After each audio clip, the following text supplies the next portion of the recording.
How to run a web server. Creation of the database for Magento 2 installation.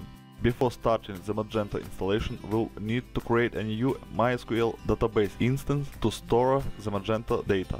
Open the XAMPP control panel and run the Apache and MySQL web server by pressing start next to the corresponding icons. After that, open the instrument of database management phpMyAdmin by pressing the admin button. First of all, create the user of the database.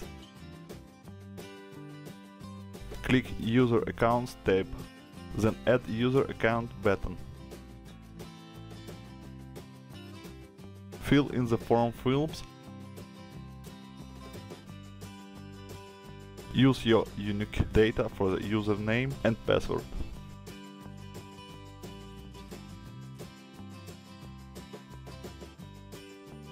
Enable the checkbox Create database with the same name and grant all privileges to create the database with the same username.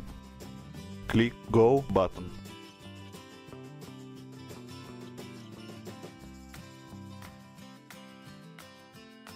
The result is the database we will use further.